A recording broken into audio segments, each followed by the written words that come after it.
the Mount of Olives, the Pater Noster shrine where Jesus taught the disciples the Lord's Prayer, and the Garden of Gethsemane, where you too can experience Mass at the Rock of Agony, like I have. We'll pray at the Western Wall, the last remnant of the Jerusalem temple destroyed by the Romans in 70 AD, and the upper room on Mount Zion, where Jesus and the disciples celebrated the Last Supper.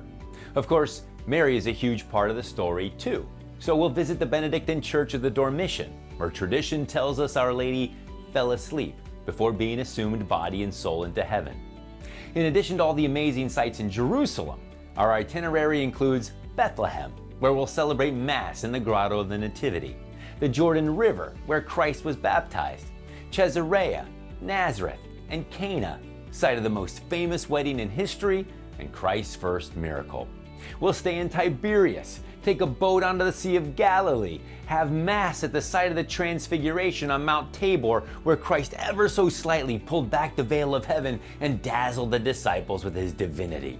We'll see the Dead Sea Scrolls at Qumran, Tagba, where Christ fed the 5,000, and have the opportunity to float on the Dead Sea, the lowest and saltiest place on earth.